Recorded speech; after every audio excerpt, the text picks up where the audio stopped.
Do you have an idea for a cold open? Because I don't. The U.S. Patent and Trademark Office has denied the A's request to trademark the name Las Vegas Athletics and Vegas Athletics.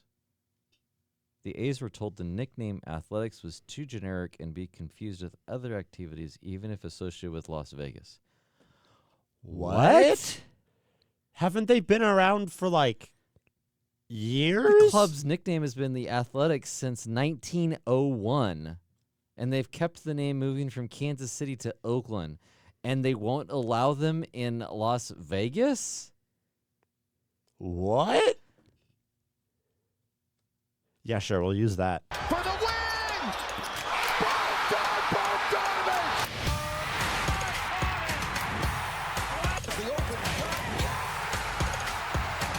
Who gets the play? Are you? Does Hufanga. A miracle to the playoffs.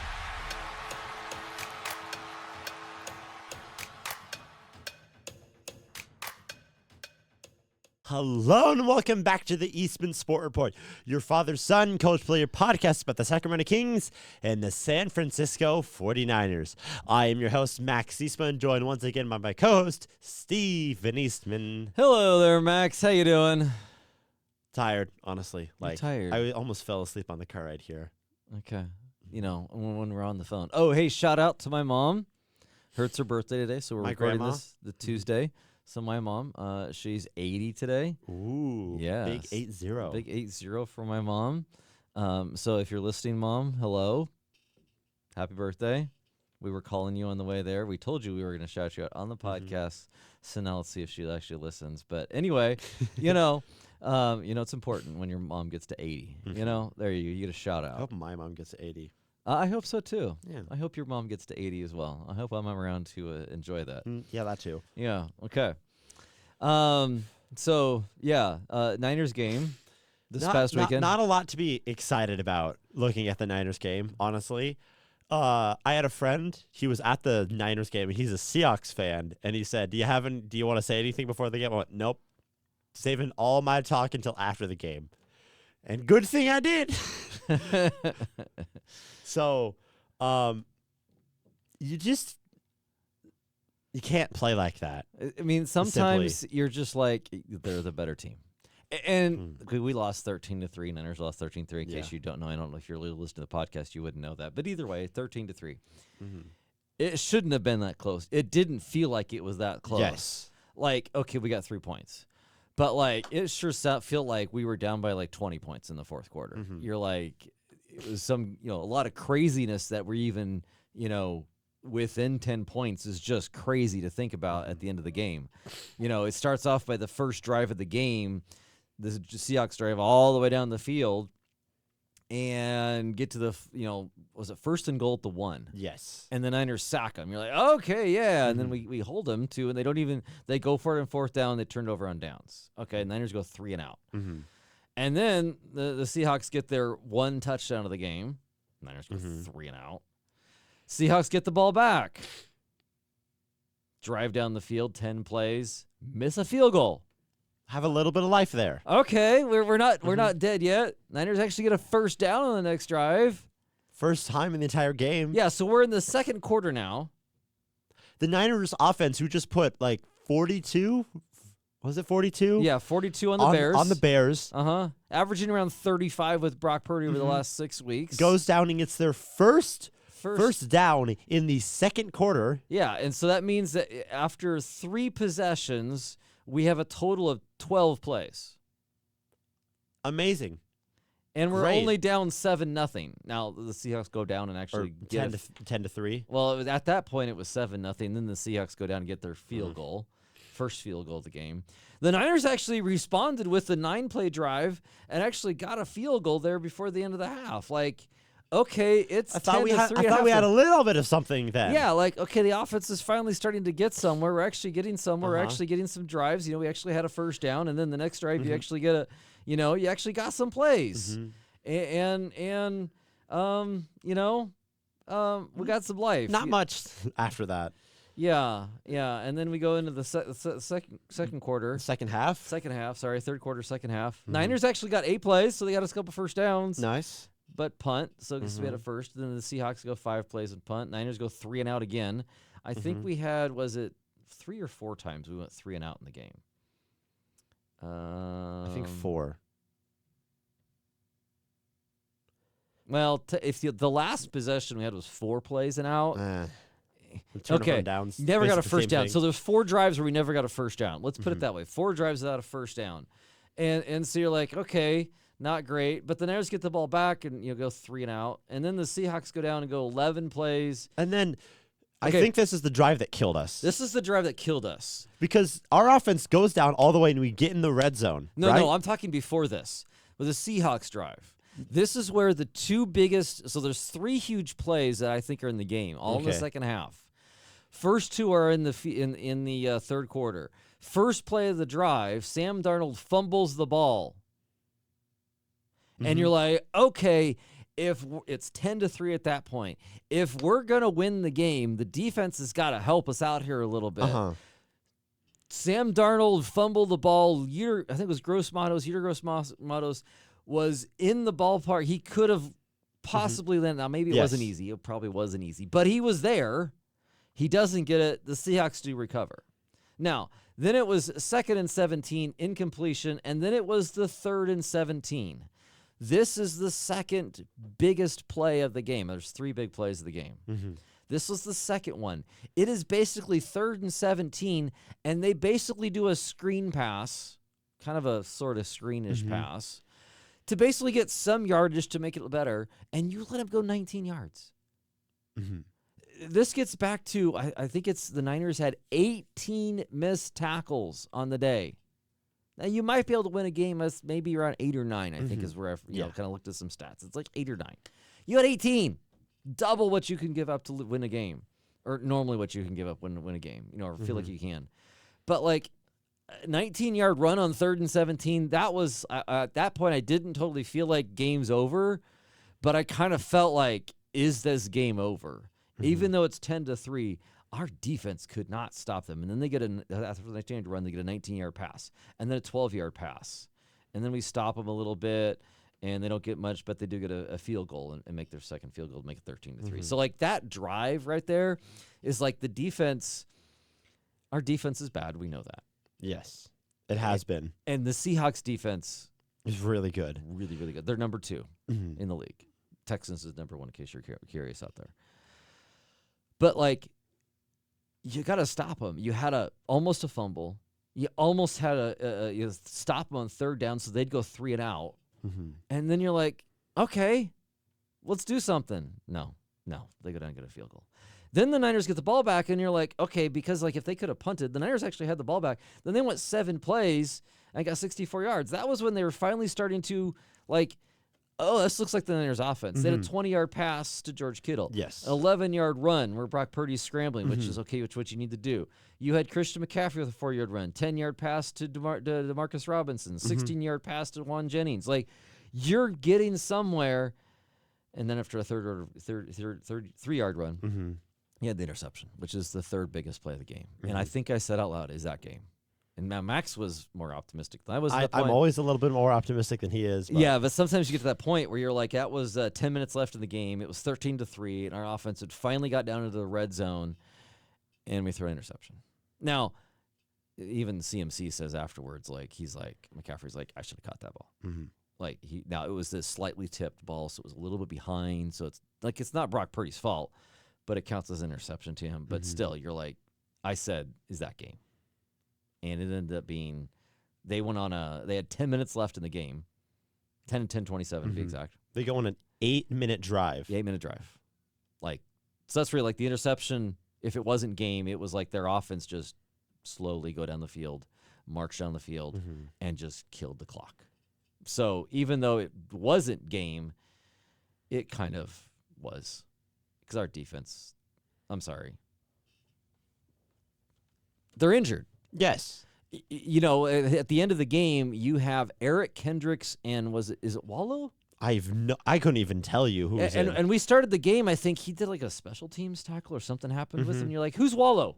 I had to go look it up. Who's Wallow? I still have to look him up. Is he on the practice squad? Was he like a practice squad call-up? I have no idea. An interesting stat about this game and a little bit about the first game of the season. The Seahawks scored the same amount of points both times they played the Niners. Mm-hmm. The first game, it was 17-13. This game, it was 13-3.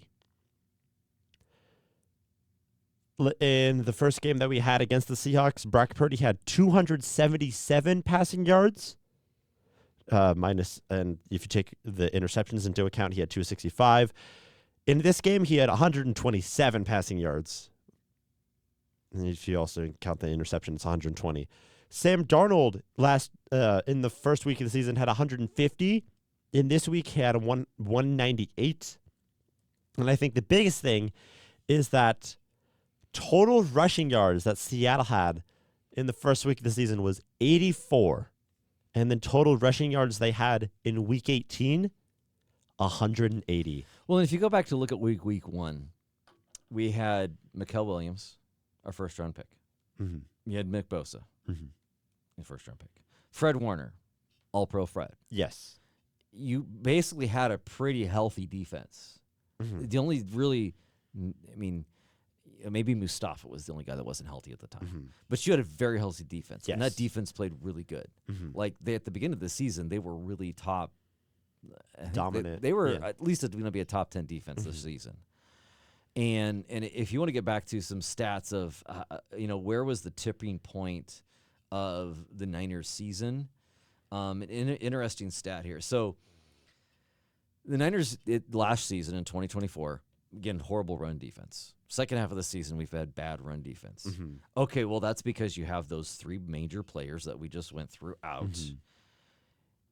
But really, the tipping point was you lost Bosa. Okay, Yes. but we still hung on even with Fred Warner. Yes. Okay, and You Mikael go out and Williams. beat the Rams in Thursday Night Football in Yeah. one of the most improbable games we'll probably see. And the defense played really good in that game. Yes. Okay, you lose Fred Warner, but the defense, at least the run defense, did not drop dramatically until Mikael Williams got injured. Mm-hmm. He was drafted because they needed to fix the run defense first. And then he sets the edge on the side of sets the edge on the defensive line. And then on passing downs, he'd come into the inside and he would pass rush at a tackle position over the guards. Okay. The run defense ranking from week 1 to 9. So that's a couple weeks without Fred Warner. Yes. That's like 6 weeks without Bosa. They were number 6 in run defense. That's pretty good. Okay. Weeks 10 to 18, number 26. That's a 20 spot 20 drop. point drop from 6 to 26. I saw that and I was like, whoa. Like, if you want to know, our run defense, why did the Niners go spend basically a majority of their draft capital on run defense between Mikael Williams, Alfred Collins, C.J. West? It was all about run defense with those three guys in the first round. Now, they did go out and draft Eric Upton Stout. We'll get to some stuff with him later. He played really good. But you're talking about your linebacker, so your defensive line is decimated with those two edge setters. And if you look at the one touchdown run from the Seahawks, their only touchdown of the game, it was a run. And what happened? They didn't set the edge. I forget who the defensive line at that point, but they didn't set the edge, and they just basically had that side of the field wide open because there's no edge setting. Yep. That's where Mikael Williams would have been. You have Bosa and Mikael Williams on the two sides. You're not running outside. Now you got to run up the middle. And then if you have a good linebacker core, which we don't right now, Because everybody's injured. quite literally everybody's injured. Every single player that was on our initial 53-man roster going into week 1, every single linebacker on that roster is injured right now. Yeah. That's so crazy. We could have, starting this next week, Eric Kendricks, who we signed. He's technically in the practice squad. He'll have to be moved up because he's already used his 3 activations. He's been on the team for a month. Now, he has been previously an All-Pro. They just today, if you didn't know, signed Kezar White. First of all, who? Okay, I didn't know a whole lot about him, but last season, Eric Kendricks, I think he was on the Cowboys. Not a great defense, I but could he not had tell you. 138 tackles last year, Eric Okay. Kendricks. Okay. Kezar White had 137 last year. Okay. Okay, so neither one of them maybe are well known. I don't know him a whole lot. I know I knew Eric Kendricks before this. I didn't know Kezar White, but you're like, is there a possibility that these two linebackers are actually better than the linebackers we had at the starting the game last week against the Seahawks? Maybe. Now, maybe they're not used to each other, and maybe we'll have some blown coverages. But at least from a run defense perspective, Kendricks and White are probably better at run defense than pass defense. That's just probably why they were both available, okay?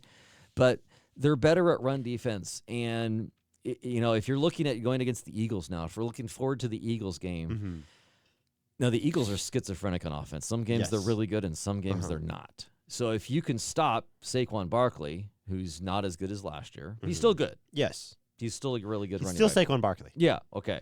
But if you can stop him with the defensive line that you have and these veteran linebackers, maybe you got a chance. Maybe you're slowing down on offense, and if you can contain that, if you can contain, this is how the Niners can win the game coming up. If your defense can somehow stop Saquon Barkley enough and contain him to make Jalen Hurts throw and make Jalen Hurts do mistakes, let's say it that way, because he has good receivers, but let's face it, their passing offense is not as good as last year.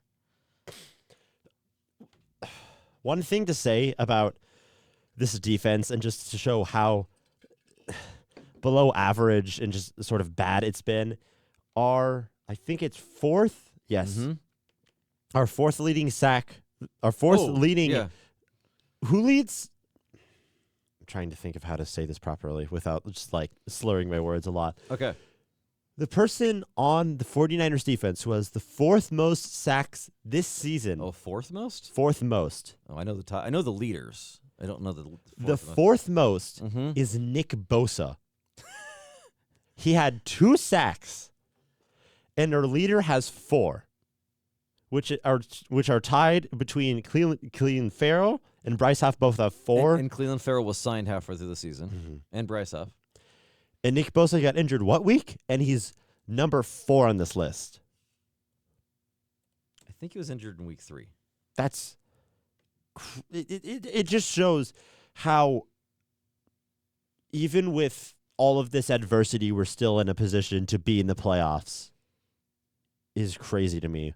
If you look at it from that perspective, the fact that the Niners had an opportunity to even fight for the number 1 seed in the last week of the season is just craziness. It's crazy that the amount of injuries we had this year compared to last year is actually could be similar. Now, maybe it's different players, definitely. But, like, the amount of injuries that we have, I agree, yes. how did we win 12 games if you really think about it? I could not tell you. You start looking at it and you're like, we're 12-5. And I thought being healthy, I predicted 11-6 going into the season, right? Okay, so we outdid my predictions with all these injuries. Like, how good have this team been if you'd been like half a better injury? Maybe it's you lose only one of those 3 major players that's out. My prediction for the season, I had their floor at 10-7, and then I had an injury floor, which is if most of the players get injured, if almost all the players get injured, I think we're going to be 7-10. And I don't think that it would have, if I told myself back in week 1 how many players would have gotten injured, how many players would have gotten season-ending injuries, and I said all that. And the team has 20 sacks for the whole season. Yes, and your team of 20 sacks for the whole season. Brock Purdy's out for 8 games. Brandon Ayuk never shows up. And you have 6 total interceptions for the entire season. Yeah. I'd ask myself back then, how many wins do you think you have? Probably the 7-10 record. Sounds reasonable. Even maybe 6-11. Yeah. 12-5 is out of reason. So in some ways, we need to recognize that, like, hey, the Niners had a really good season for what they had to deal with. We had a really bad season, but we had a really good season in a way. Yeah. Now, if you also think about it, we have a lot of young players. And I think it's super important for them to understand the playoffs. Mm-hmm. You know, just like in your playing right now, we're talking on our team is, hey, let's be honest. A couple years ago on our basketball team, we were getting blown out every single game. Uh-huh. And so what have we been working on the last 2 days in practice is, hey, it's a 4-point game. You're down 4 with 2 minutes to go. Can you go out and win the game? Like, how do you play in a close game? How do you play whether you're up by 2 versus down by 2, and how does that play differently? Uh-huh. Okay, the aspect that these players are getting to the playoffs, they understand the grind that it is to get to the playoffs, how hard it is to get to the playoffs, and actually playing in a playoff game. I think if they could win one playoff game and then get to probably play in Seattle and go to Seattle, like, and let's go play a better game against Seattle, which I think would happen if we get there. That's a successful season to me. Getting this young team, which our defense is super young, to get the playoff experience, I would love to go win the Super Bowl. Don't get me wrong. And is there a way for us to do that? Oh, yeah, sure, totally. Our offense goes out and scores 42 points a game. We're probably going to win the Super Bowl if we play score 42 every single playoff game. I think we could definitely win the Super Bowl, no problem. Maybe not no problem, but we could do it. Yes. But are we going to go score 42 points against playoff caliber defense? That's a very tall ask. And that gets back to some of the things we didn't talk about on the offense for the Niners game against the Seahawks. When I heard that Trent Williams and Ricky Pearsall were out, I was like, oh, no. I didn't expect Ricky Pearsall to be out, but he aggravated his PCL injury, and that's been lingering all season. And you got to think about long term. Like, can you count on next season to Ricky Pearsall to be your number 1 wide receiver? And we'll have to get to the offseason stuff, like what happens with Juwan Jennings, and if Ricky Pearsall cannot be counted on for being healthy. And do you want either of those guys to be your number 1 consistently for multiple seasons? Like, exactly. The entire idea was that Brandon Ayuk, he was a really good wide receiver, is going to be your guy for multiple years, and then you're also going to have 2 really good backup wide receivers as well, Juwan Jennings and Ricky Pearsall. Yeah, exactly. Those are supposed to be your second and third. And then you have the ultimate, the top number 1 wide with Brandon Ayuk. That's what the plan was for this season. Well, Brandon Ayuk basically decided he wasn't going to be part of the team this year or something like that. He went crazy, basically. He's not with the team. He's on the, if you don't know, he's actually on the list that says left the team. Which is weird. Yeah. Okay. So you add that to the strangeness of the season. You have Ricky Pearsall, who has been in and out of the lineup, and even in games, he's in and out of the lineup. And so, like, for Ricky, Brock Purdy to go out and have the games he's had, like, he's done pretty good. So a few other notes I had here about the game. So that's so going in. If you also look going forward, Trent Williams and Ricky Pearsall is super important. Yes. Okay. Eagles, if you go comparison wise, Seahawks had the number 2 ranked defense. If you're looking at kind of defensive EVO, it's his efficiency rating. Overall, the Eagles defense is, I think, this one shows 9th. I thought somebody else said 6th. Anyway, so they're in the 6 to 9 range for their overall defense. Now, Seahawks were 2. Yes. So they're not as good, right? The Eagles last year were number 2 overall. So they were really good defense last year. But going forward, like, in some ways, like, if we don't have Trent Williams and Ricky Pearsall, I don't know how we're going to win the game against the Eagles. I definitely think we can, but it's just like, you got to have you'd have to almost everything go right. Like, yes. when you talk about those 3 key plays and nothing went right for the Niners, you're going to have probably 3 to 5 plays that are key plays of like, hey, these all went right, so we can go in the game. Now, if you have Trent Williams and Ricky Pearsall, maybe you have a couple go for the Eagles and a couple for the Niners, and you still have a chance to win.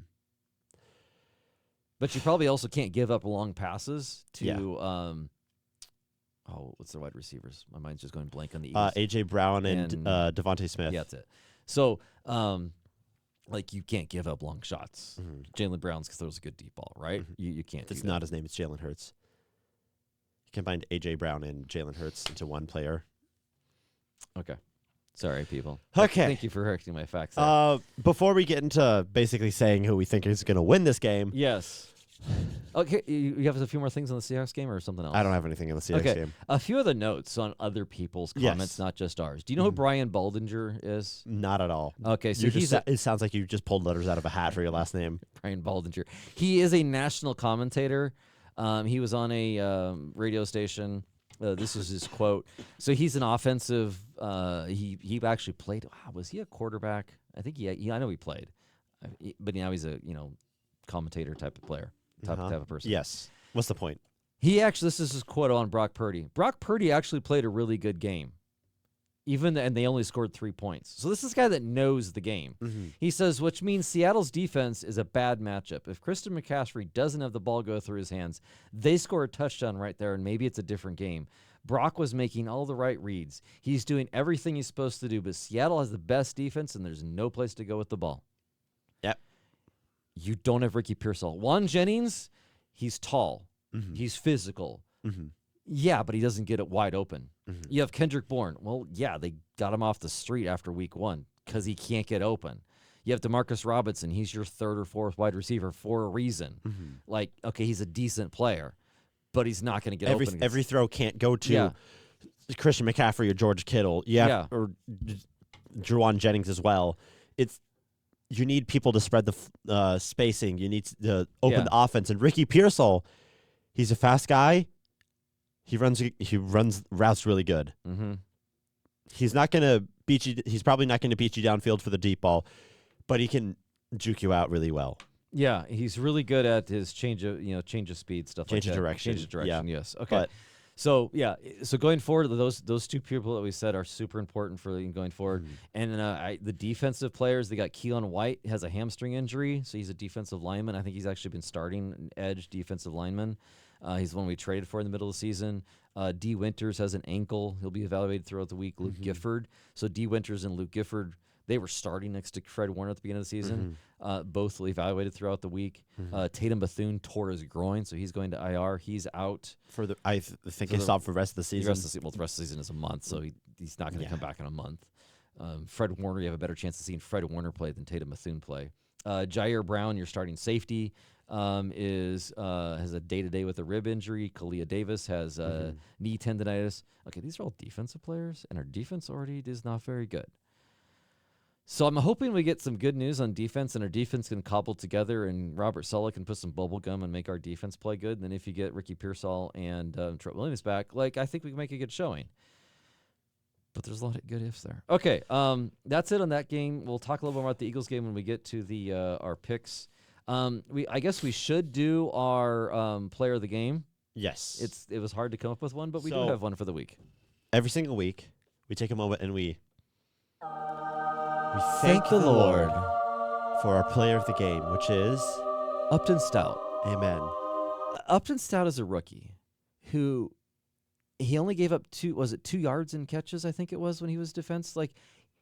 From the starter at the beginning of the season, and they actually picked him on a little bit, he has turned into one of our best defensive players. Yes. With him and Diamond Lenore, both were really good. Now, everybody else in the secondary is not very good, and our linebackers are not very good. But we're going back to Upton Stout, player of the game. Thank the Lord. We thank the Lord that we drafted Upton Stout. Especially his one tackle, I think it was against Zach Charbonnet or whoever he tackled. He just went through one blocker and just immediately threw him to the ground. He is not very tall. I think he's 5'8". Yeah. So he's shorter than me, way shorter than you. And sometimes you say you can't don't judge the size of the player, judge the fight in the player. I think I'm messing up that saying really, really bad. Okay. But basically his fight is tremendous. He fights super hard. I love his aggression. I love his activity out there. He's not the tallest player. He may not be the most physically gifted, but man, he knows how to play. And man, he goes out there. And on defense, you just need a whole bunch of guys that go out there, run around and hit and know what to do. He's a smart player. He's in the right position. I remember back in training camp, they had this picture where he's basically parallel to the ground, diving to, tip away a pass. You could see in training camp, he almost was the starting safety a week into the season. Or not, sorry, starting nickel cornerback, a week into training camp. No one really was questioned that. And then once you saw him on the field, okay, he made a few mistakes, and every week got better. Last week of the season, he's our player of the game. So thank the Lord for Upton Stout. Okay. Now, we're going to have a little bit of... We're going to change the topic here. We're in the playoffs, baby.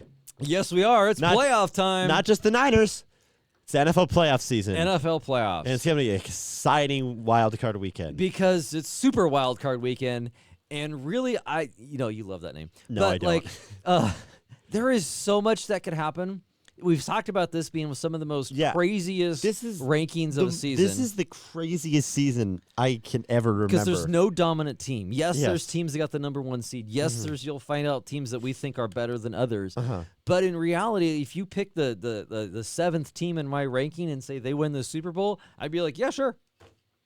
I mean, I'm fine with that. No, I would not think the 10th ranked team's going to get there. But like, there's a point where we tiered these, and you're like, it is the wide open, and I'm curious to see in Super Wildcard Weekend how many road teams, because not all road teams are unfavored, but like how many road teams are going to win. Home teams are supposed to be the favored ones. Now they're all the division winners. Yes. And, we'll get into some of the details, but I want to see how many road teams are going to get there. We'll get to our picks later and how we pick that, but we're first going to do. Okay, so. Are we doing the music or not? The music doesn't really work because it says Max's top 10 and this is a top 14, so it's not really going to match. Okay. But playoffs top 14. Yeah, that. Okay. So we each tiered this a little differently. I gave names to each of my tiers. I don't know if you did. Yes, I did. But tier 4, I have 4.5 tiers. Oh, we'll see what the half tier is later. Okay, we'll see. The 4th tier is the participation trophy tier, which is I think you're going to lose this game. Congratulations, you made the playoffs. I'll see you in Cancun. My 3 teams in the participation trophy award is number 14, the Steelers. You got in by a missed field goal, which is a chip shot for almost every single kicker except for Tyler Loop and Jake Moody. Catching strays every single week. Yes. Number 13, you have the Panthers, because whoever made the NFC South is most likely going to lose this game. I don't care if it was the Panthers or the Bucs. You actually lost to get in the playoffs. Panthers. You lost to get in the playoffs. You're an 8-9 team. Okay. You get this is a participation trophy. You should be if this was NBA terms, you should be in the lottery right now. Yes, they should. Yes, they should. Okay, number 12, I have the Green Bay Packers. Now, they can be a good team, but if you look at the Packers versus the Niners, if you see how bad the Niners defense is, the Packers have about just as many injuries, and their defense is so much worse right now. And I don't know who their quarterback's going to be. Yeah. Is it going to be Jordan Love or Malik Willis? I'm assuming it's Jordan Love based on the vibes. But it's just I don't trust this team, especially when you're playing. Now, they're playing a division rival, so things could get messy there. They already beat them once this season. But you lost your best defensive player, Micah Parsons, and then the next week you got absolutely eviscerated. And it's just like, doesn't look bright for the Packers. So is that the bottom of your tier? That's the bottom 3 teams. Okay, so I have a tier. I called it tier 4, very little chance. Okay. I like your participation trophy. He's a little more creative than I am. Yeah. I'm more kind of, that nuts and bolts kind of person. Okay. My bottom tier, it has the same players, slightly different. I put number teams? 4. Sorry. Same tier, similar teams. Panthers at 14, Steelers at 13. I put Packers at 12. I also included the Chargers in this. I think they have very little chance to go very much farther. I think they're probably the best out of this tier, which is why I put them at 11. But I also think the very little chance, they're very little chance. So that is my bottom 4, tier 4, very little chance. Okay. And then the next tier I have, tier 3, it also includes 3 teams. Okay. It's the tier that I called I have no idea. I have no idea with these teams. I think they're going to, at most, win 1 game. I don't think they're going to make it farther than the divisional round for most of these. Okay. But I have no idea what these teams are going to look like. I don't know if they're going to win their game. I don't know if they're going to lose their game. I don't even know if it's going to be close for any of these teams. Okay. Do you want to go through the teams on that? Or do you I'm going to go through the teams. Okay. So at number 11. Because if I give you the name of my tier, it has 1 team in tier 3. And if I give you the name of the tier, you'll understand what the team is. Anyway, go ahead. What's your 3? Number 11, I have the LA Chargers. Okay. Number 10, I have the Philadelphia Eagles. And at number 9, I have the Denver Broncos. Now, they are locked into the divisional round, but whoever makes it to them, I have no idea what's going to happen. I don't know if they're going to play like the Texans Well, they're most likely going to play the Texans if based on my So you have the predictions. number 1 seed in your tier 3. Yes, because Okay. I do not believe in the Broncos whatsoever. Okay. Go and prove me wrong, Broncos. So far, you haven't. Okay. Congratulations. You beat the Chargers in Week 18 when everyone was resting their starters. I'm so impressed. Okay. You ready for my tier 3? Sure. It's called the Josh Allen tier. Oh, yeah. Yeah. Because I couldn't. How else do you name? I put one team in this tier, and you're like, I have no idea what to do with the Bills. Like Josh Allen might be the best quarterback left out of the 14. Okay, if you're to rank the 14 quarterbacks, he's got to be at the top of the list. What to do with the rest of his team? I have no idea who's going to show up from week to week on that team. So it's the Josh Allen tier. Could Josh Allen be Superman and carry this team to the Super Bowl? Maybe. If it's any year, it'd be this year. Or he could lose in the first week and then they'd be done. And they're playing the Jaguars. Like maybe the Jaguars go and beat them because they're hot and Josh Allen's team is not.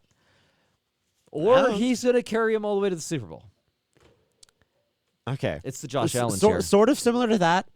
I have the Bills in my half tier. Oh, you have a half a tier right now. I said I have 4.5 tiers. The Bills are my half tier. They're at number 8, perfectly in the middle, sort of, because this doesn't exactly align. I could have put them at 7, but like, Okay. Okay. I have the Bills at number 8, and they're just like They're in a half a tier. they can be really good. Yeah, We've exactly. seen them be really good. Uh-huh. If most of their team shows up, they can be really good. But if most of the team doesn't show up, then it's the Josh Allen show. And then is Josh Allen enough to carry this team? It's the Bills tier. The Bills at number 8. Uh-huh. I don't know so what. It's funny that we both put the Bills in a tier by I, themselves. just, I believe that the Bills can be a really good team. It's just like, will they? I don't know. So the Bills are number 8. Okay. My second tier. Okay. Tier 2. What are you calling it? I have the should win one game, which is Okay. the should make it to the divisional round, Okay. which is coincidentally all NFC teams. Oh. Okay, so my tier 2, I'll go to the name, not the teams. I called it could go on a run. You're like, these teams could get hot and go on a run and win the Super Bowl. So I have 5 teams in tier 2. Okay. And these teams could go on a run and win the whole thing. That was my thought on tier 2. Okay. Tier 2, starting at number 7, I have the San Francisco 49ers. Okay. Because I think we should at least one game, win at least one game. Yep. Sort of, it's going to be a messy game, in my opinion, the Eagles and Niners. But I think we should win one game. Number 6, I have the Bears. They're playing a really injured Packers team. I think they should win one game at least. Okay. And then I have number 5, the Rams. Oh. And the Rams could be really good, but they were almost tied with the Cardinals going into the fourth quarter almost the whole way. Yeah. And then they pulled out in the last 5 minutes. Last 5, something like that, 10 minutes. It's like, Yeah, you're like you should be beating up on that team. And I you know. lose 2 games in a row to the Seahawks and then to the Falcons. And the Falcons, who are already eliminated from the playoffs, go out and beat the LA Rams. Matthew Stafford throws for pick 6, another 1 or 2 other interceptions, and completely destroys his MVP case in one single game. I think the Rams can be good. They looked really good. If you go back 4 weeks ago, Yeah. they look really good. And this team hasn't changed. I don't think at least I don't know that any major players got injured. It's just they haven't been playing as good. Yeah. Something's wrong with the Rams. I think they can. I think can they they can. turn it around? Yeah. I think they can turn it around. I think if they win this one game, it'll be 2 wins in a row, and then they might get in a little hot streak and keep on going. But that's why I have Rams at number 5. Okay, so my tier 2 could go on a run. Again, 5 teams. I have number 9, Eagles. And really, 7, 8, 9, I had a hard time putting the order here. Yeah. So 7, 8, 9 is just a jumbled mess. Eagles, Niners, Texans. Eagles, Niners at number 8. Texans at 7. They could go on a run. Texans have the best defense in the league, even better than the Seahawks that the Niners just played. Yeah, their offense is decent, but I don't know. Somebody could shut down their defense or shut down their offense and, get a few scores on their defense and win the game 13-10. Knock out the Texans. So I don't have a whole lot of faith in the Texans. I do think they're a really good team. I think they'll win their first game. You'll hear later on my who they're playing. Yeah, they're definitely going to win. Anyway, but like I don't know how much farther they go, but they could go on a run. Okay, number 6, I have the Jaguars. They are hot, but I just don't trust them. They could go on a run, but you're not tier 1. And I have the Bears at number 5. The Bears at the middle of the season, I would probably have not had them anywhere close to the top 10 because I don't trust Caleb Williams one bit, but I trust Ben Johnson, and he's got this team playing better. Yes, they lost to the Niners, but and they lost to the Lions. But they weren't playing their whole team against the Lions. So, they're going on a 2-game losing streak. But I feel like they're getting better throughout the season. Now, they're still not in my favorites category, but could they go on a run and could I see it? Yes. Could I see them losing in the first week to the Packers? Totally. That's the fun of the playoffs this season. Okay, tier 1. Okay, and then in tier 1, which I have the most teams in. Oh, okay. I have 4. I have at number 4, I have the Houston Texans. Okay. And the Jacksonville Jaguars, which I think right now are the 2 hottest teams in the NFL. Okay. I think that the Jaguars' offense is really good, and their defense is just like they're above average, which is letting them win a bunch of games. Okay. And then I think the Texans are the exact opposite of that, where their defense is really, really good, and their offense just like above average. So it lets them win a bunch of games. Could they play each other in the second round? I don't know the seeding on this year. So. If the Texans win, they should play the Broncos, because. Oh, because of the lowest seeds. So yes. They have to play in the AFC unless the Bills or the Chargers win, which I don't really think they will. But we're going to get into that in a little bit. Okay, number 2, I have the New England Patriots. I don't really have I don't think there's like any major problems with this team. It's just that I think the main reason that you could doubt this team is that I don't think they have enough playoff experience. I don't think they've I think their rebuild process happened a little bit too quickly. Do I believe? I think they're going to win at least their first week. I don't know about going into the divisional round, what their matchup is going to be, who they're going to be playing, but I think they should win, and I can see them going to the Super Bowl because of how wide open this season has been. And then at number 1, as much as I don't want to put them there, I have the Seattle Seahawks because they have, in my opinion, the best defense in the NFL. Stat-wise, the Texans are better. But just eye test. Can you imagine if Texans play the Seahawks in the Super Bowl? Oh, 3-6 easily. Yeah, like that's the first one to get a field goal might win the game. Like, seriously. I hope the Texans win that. Yes. A little biased here, but... So that's yes, what I have. I'd be so rooting for the Texans that hard for DeMeco Ryans. They're in the Super Bowl faves tier, those 4 teams. Okay, so my Super Bowl favorites are number 4, Broncos. I have a little more faith in the Broncos than you do. I have the Broncos at 9, by the way, just for comparison. I know. Okay, Patriots I have for 3. So the 2 AFC teams. Yep. Then I have the Rams at number 2. I have a little more faith in the Rams. I think the Rams can turn this around. I think they have one of the more balanced rosters. Now, yes. They have not been playing like it. But roster-wise, they have one of the best rosters, and that puts Seahawks at the number 1 for both of us. Yep. I mean, they just annihilated the Niners. It really wasn't as close as the score has. That Seahawks defense is a monster. And, yeah, I like Sam Darnold because he's a former He played on the Niners for 1 season. I'm fine with Sam Darnold. But I don't think he's a top 10 quarterback. Yes. You're winning that. If they go win the Super Bowl, it's because of that defense. 100%. And is their head coach, is it Mike McDonald? Am I saying that right? I think it might be Mac McDonald or Mike McDonald or something like that. Anyway, he's the defensive Mike. Mike McDonald was the defensive coordinator when the Ravens and the Niners played back in, was it 23, and they were both the 2 best teams, and they played on Christmas Day and got annihilated. Annihilated the Niners. For some reason, he knows Kyle Shanahan's offense. Yeah, somehow he seems to have Kyle Shanahan's number really good. Which is bad because he's in our division and he's probably not going to go anywhere for a while. Yeah. So that's going to be a thorn in our side for a while. But anyway, his defense is really good. So I do not like the Seahawks one bit. Do have some good friends who are Seahawks fans, but I don't have anything against them. Yeah, but don't like the Seahawks. Yeah, I like my friends that like the Seahawks. Do not like the Seahawks one bit. If I have to say, my 2 least favorite teams in the league are probably Seahawks and Raiders. The teams I hate the worst. Well, the Raiders are just bad, so I don't really think about them much. Yeah, anyway. Okay.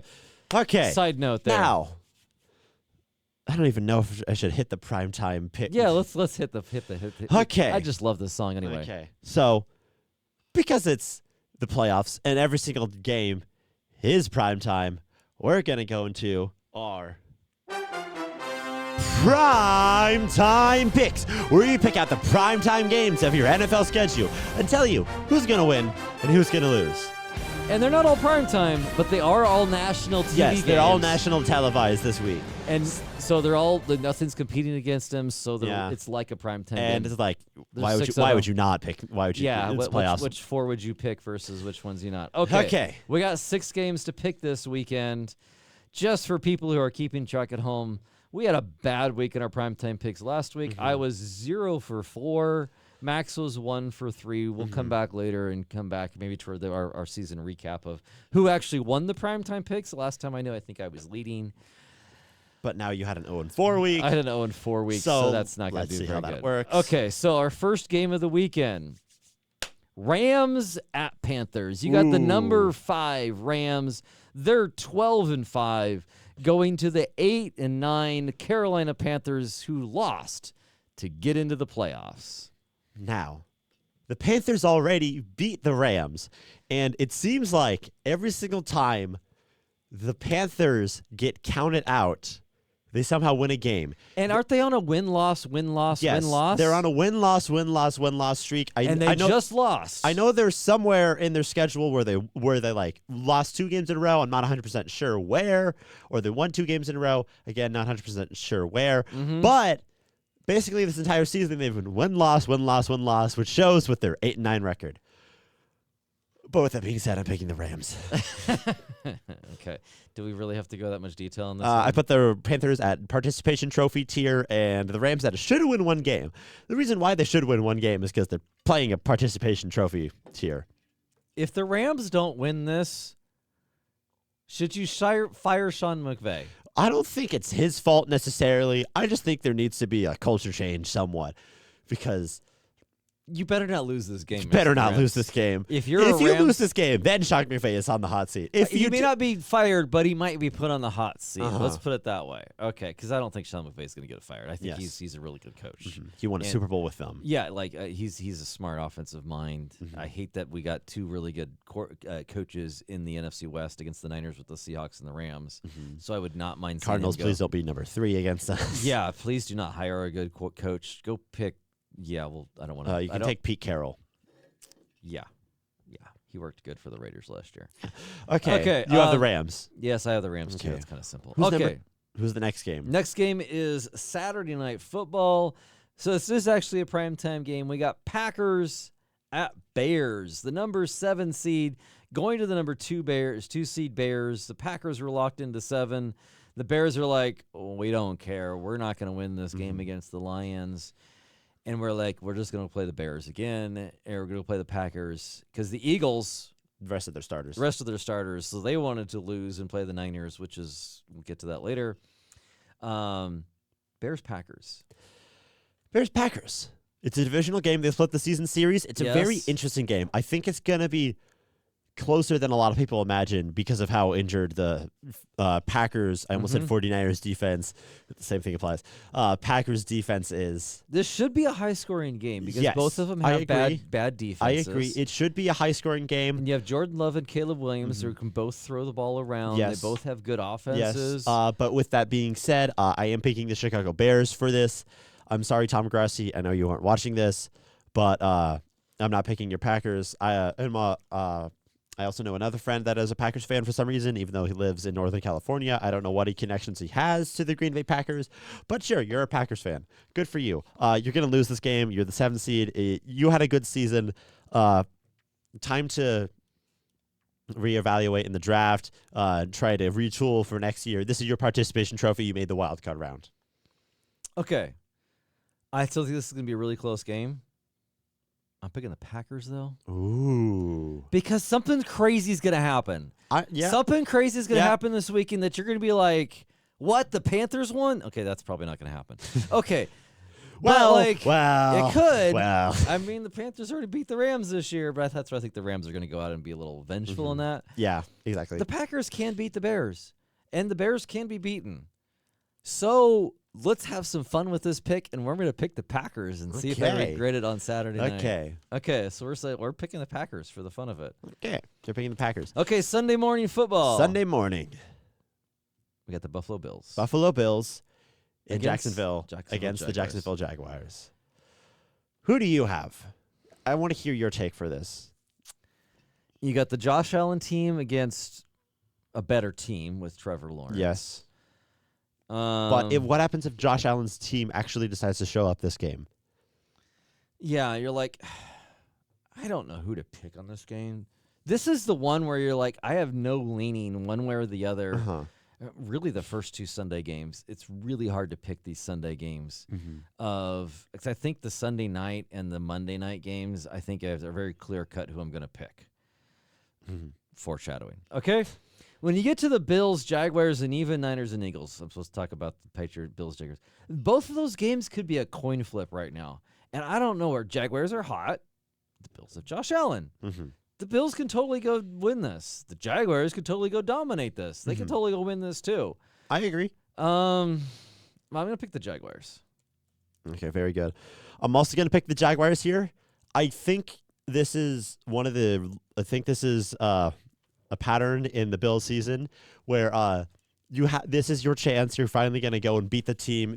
You're finally going to go beat the Chiefs. You're finally going to go make the Super Bowl, make the AFC Championship game. You don't have Lamar Jackson. You don't have Lamar Jackson. Patrick Mahomes. They're not They're not in the playoffs. I'd say Joe Burrow, but he hasn't been in the playoffs since 2022. Yeah, so you have this wide open, and you're going to lose. Most Buffalo Bills thing to happen. Yeah. Jaguars.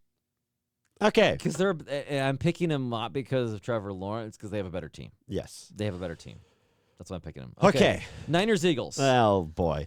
Okay. I want to, in my opinion, even though, okay, so the 49ers, I think they're going to go out. They're going to score a bunch of points. I think they're going to score like 30 points or 24 or something. They're not going to score 3 points again against the Eagles team. But I think the most deciding factor for this Niners team is that we have a struggling O-line, right? I wouldn't say it's struggling, but it's not a strong. We don't have a good They're probably O-line. average. Yes. I would call them average. We have an average O-line, and we're going against the Eagles' defensive line, which is one of the better defensive lines in the NFL. Yep. Okay. Now, from a run perspective, Can I continue? Sorry. Go ahead. Our edge and our entire defensive line is basically injured, right? Aside from maybe one or two players. Exactly. Okay. And they have our starting defensive line. yes, But and they have a pretty good offensive line. It's Yes. not best in the league like how they had when they went to the Super Bowl, but they have a probably top 10 offensive line. Okay. Yeah. Yeah. So, in my opinion, the Eagles are going to win in the trenches here. And also, sort of a deciding factor here. Do you know who's reffing this game? Oh, no, I don't, but I think I heard it's bad news. Alan Eck is the referee or leading the ref team for the Eagles and 49ers. The Eagles are 8-1 in games he referees. The 49ers are 3-6. He reffed the game where the Eagles played the 49ers in the 2023 NFC Championship game, and he grew up in Pennsylvania. How do they let a guy from Pennsylvania ref an Eagles playoff game? I don't know, but Like, come on, NFL. in my opinion, even though I really, really don't want this to happen, it just makes the most sense that the Eagles are going to win this game. I can see the 49ers winning this, 100%. I can see this going either way, but I pick the Eagles. Okay, so my thing here, if you're going back and forth on this here, if it's a low-scoring game, Eagles are going to win. Okay. If it's a high-scoring game, like if it's 15 and below, score-wise, so somebody wins at like 13. The total? No. Okay. Each individual team. Like if the winning team has, let's say, 13 or 14 points, Eagles going to win the game. Maybe 15 points. Somewhere in the 13 to 15 range, Eagles win. If Niners can get up to like say 28 to 30, it's a higher scoring game. Niners are going to win the game. So that's my first take. Which means, back to your take, if the Eagles can dominate the time of possession and dominate the trenches, they win the game. If the Niners can make it so that, hey, we start to run the ball on them and we can dominate a little bit, at least on the offensive side. Now, again, efficiency ranks. Last year, The Eagles, yes, they went off to the Super Bowl and won Yes. the Super Bowl. They had a great defense, and their defense 100%. beat up Patrick Mahomes in the Super Bowl, right? Okay, great. Good job. You were number 1 in run last year. You're number 13 this year. Okay. So, hey, not 13's, it's about average, right? Mhm. Okay, so is there a possibility that – and also, if you look at the Eagles versus the Seahawks, the Eagles are like a light version of the Seahawks. Yes. Okay, I so agree. was the Niners playing the Seahawks a precursor and a help to get them ready for the Eagles game? Because, okay, it's a similar defense, similar, strengths and weaknesses. So you need to go out and play a similar but better offensive game plan against them. You finally got a little bit of momentum at the end of the game. The Seahawks, maybe they carry that over and can do that. So to go out and beat the Eagles, you're going to have to start the game hot and probably go up 14-0, kind of similar to what you did against the Rams game this year. And then the Eagles, because they're down, will not be able to run the ball as much. And maybe with these two new linebackers we have, Eric Kendricks and Keyshawn White, or is it Kezar White? No, I think it is Kezar. Anyway, maybe they go and can help slow the run game down and enough, and then make it so that Jalen Hurts has to pass and he doesn't have a great passing game. So that's the path I think to the Niners go in. The Eagles' pass defense is down from they were number 8 last year. They're down to number 23 this year. So. Again, the Eagles still have a good defense. Still get overall, they're pretty good. Sorry, that was the Eagles' offense. That was the Eagles' offensive ratings I was getting. Eagles' offense went from number 1 run to number 13. Their offense went from number 8 past the number 23. Okay. The defense. This is when I look at the camera disapprovingly. Shame. Okay. So the defensive rankings overall, they're number 9. They're number 9 on the run and number 11 on the pass. So they are a little bit, they're still number 9 on the run, similar to kind of idea to exactly what I was saying. They're tough on the run. So if you a little want bit easier. So if you want to average it out, they're number 10. Yes. Last year they were number 2. Okay. Overall, and the other thing that's a factor for the Niners have number 1 and number 2, and I'm not sure totally where they're at because they're playing flip-flop with the Seahawks in special teams. The Eagles have the number 25 efficient special teams. Okay. So the Niners special teams needs to make a difference in the game. I think between Kyle Shanahan and Robert Saleh, they're going to go coach the rear ends off, and the Niners are going to go in and shock and beat the Rams or beat the Eagles. I think Niners are going to go win. So I'm picking the Niners to go win it, which is good because you pick one, I pick one. And so I am picking the Niners. I'm writing that down. And that's my reason why. Okay. Sunday Night Football. Sunday Night Football. Waiting all day for Sunday night. I want to call them the San Diego Chargers. The LA Chargers against the Patriots. I'm just going to pick the Patriots. Why? Because they're a better team.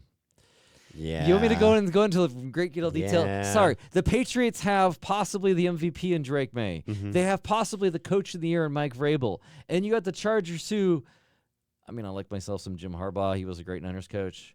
I'm like, they're just a better team. And even though they don't have much playoff experience, it's your first game. You're at home. You're playing the Chargers. They kind of fly all across the country from L.A. up to New England. Probably doesn't make a big deal on Sunday Night Football, but Patriots are going to win the game. Okay. I agree. Okay. Monday Night Football. The most exciting matchup you could see. Houston Texans versus Pittsburgh Steelers. We're both making the Texans, right? Yeah. Yeah. Okay.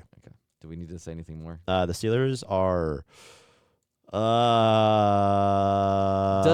Does Aaron Rodgers get more than 10 points on the board? I'm going to say no.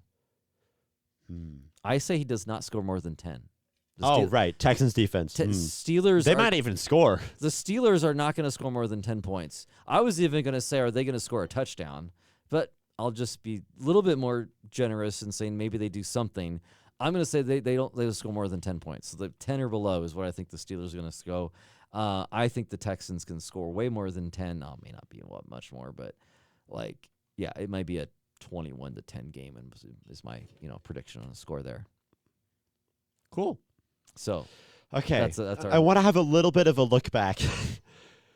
Back at just not a full season look back, but I just wanted us to look back at who we said our division and wildcard team winners were. Or Do you have mine written down? I have mine written down. Oh, I'd have to go open up something. Let's go Okay. do that. So I'm going to start off with on the AFC side. I don't know if I got any of these right. I did not. I didn't get any of these right. I got teams who would make the playoffs right, but I didn't get all of these right. So my AFC West prediction for who would win the AFC West was the Kansas City Chiefs. I said the Ravens would win the AFC North, and I was a Tyler Loop kick away from being right on that. I said the Texans would win the AFC South, and they're close on that as well. And then I said the AFC East would be won by the Bills. They get the wild card spot. In the wild card, I said would be the Broncos who wound up winning the AFC West. I had the Jaguars who in the wild card who also wound up being an AFC South champion, and I had the Bengals as my wild card spot. That's my 7th seed. You can't do that when Joe Burrow's injured for I'm gonna say 3/4 of the season. Yeah. About that. And then in my championship game prediction was Ravens-Bills, which isn't going to happen. And I don't even know if the Bills are going to win more than one game. But, yeah. Do you have your stuff up yet? Yes, I did pull it up here. Who do you have for the AFC? AFC. I had the Chiefs winning the West. Didn't make the playoffs. The Bengals, they didn't make the playoffs. I'm doing great here. Texans would win the South. They at least made the playoffs. Yep. Buffalo Bills win the East. They didn't make the playoffs. They did make the playoffs. Well, sorry, they did make the playoffs, but did not make the. So the Texans and the Bills at least made the playoffs, but did not win their division. Okay. I had the Patriots as the number 1 wild card team, which is funny that they actually won the division. So I picked them way back earlier as they would be good. Ravens didn't make them, and the Broncos won their division. So I got 4 of the 7 playoff teams right, not in the right spot. I think I got 3 right. Okay. And 4 right. 4 then right. if we go over to the NFC. NFC side, I picked for the West, I picked the Niners because I'm a homer.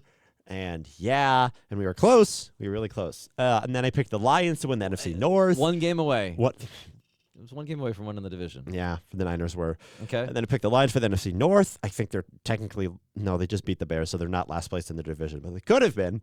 No, they had to be. Oh, the Vikings are last place. Yes. Okay, sorry. Okay, yes, and then the NFC South, I picked the Falcons, and I said the Falcons were going to be good this year, and then I was almost right for about 5 weeks. Well, didn't they end up with the same record as the winners? Yes, it was a 3-way tie for 8 and 9. Yeah, so I was close. We got in the ballpark. And then for the NFC East is one of the only I think the only prediction I got right for division champ. I picked the Eagles.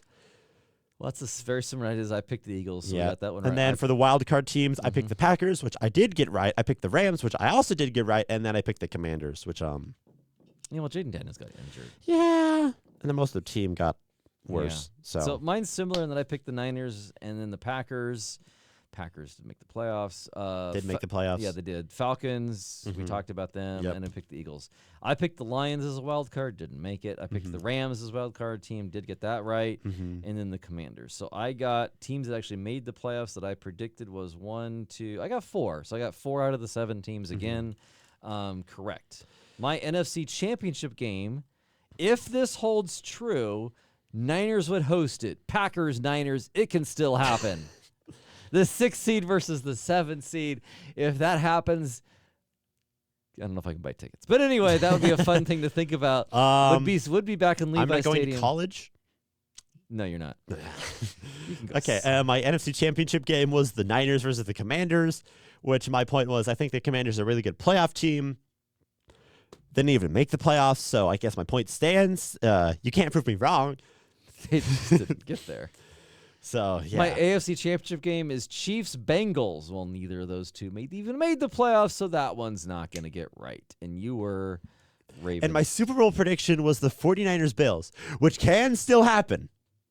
Can still happen. Yes. My Super Bowl winner was Bengals this year. I was over the... Oh, no, I had Packers-Bengals was my Super Bowl. I had Packers winning the whole thing. Interesting. I had Interesting. Packers Bengals in the Super Bowl. Okay. Well, this, I think, did we pick all these spots before Micah Parsons got traded? No, this was after. I think it was like a few days after. Yes, it was a few days after. So that's Okay. why I picked the Packers with Micah Parsons there. That was a little bit of for that. So anyway, Okay. that's a recap of how we did. That's going to wrap up our podcast for Yes. today. We're doing very little Kings content because there's way more fun to talk about on the NFL side. We'll get back to the Kings content At some point, once the NFL season's probably done. we're slowing down a little. Yeah, or started slowing down. We might start talking about If the Niners lose coming up in these Yeah, weeks, we we might might do- talk about the Kings more because yeah, and if the Kings actually make a trade, which there's 4 weeks, I think it's February 5th is the trade deadline. So there's a month from yesterday was We the have, trade deadline. like so. the most we can talk about is that we're losing. We haven't won a game yet this year. Keegan Murray is injured and out 3 to 4 weeks. So Zach LaVine came back. Sabonis is still out. Maxine Renault, he gets a thumbs up. He gets 2 thumbs up, but the only player on the team I'll give 2 thumbs up for right now. And right now we're waiting for trades. So Yeah. there's your Kings recap. just sitting. If you want, I did have one Kings note. I'm just sort of sitting here waiting. I'm like, can we do something, please? Yeah, and Scott Perry is actually probably one. Oh, also, please don't trade for Trae Young. I don't want Trae Young. I know he's available right now. Please don't trade for Trae Young. I Well- don't want Trae Young. well, the reports are the Kings don't either. Now, Good. just for the fun of it, could the Kings get part of the Trae Young trade? Now, what I'm Like talking a about, 3-team trade. Or, yes. Okay. Okay, so let's say the third team, I don't know who this is. They get Trae Young. Okay. The Hawks take Zach LaVine, and we get the leftovers. I like this idea. I would totally get in that. I like this idea. I love like that this idea. If you're going to get into the Trae Young trade, that's how you do it. You're trading Trae. You can take Zach LaVine. He's like basically Trae Young, but he also is like. But he can score more He efficiently. can score more efficiently. He's a slightly better defender. He actually tries on defense. Yeah. Yeah. Totally. You want him. Come on, Atlanta Hawks. Please. You want Zach LaVine. Please take him. Please take Zach LaVine. And then some other team will totally want Trae Young, and then we'll facilitate this 3-team trade. Okay. This is the Kings notes here. If you want to avert your eyes from the Kings fans, this is actually how it was wrote on Twitter for me. I think this was Willsy Stats came up with this. Give him credit. The offensive rating for the Kings. Ooh. Oh no. I heard this. They're 30th, Yep. which is there's 30 teams.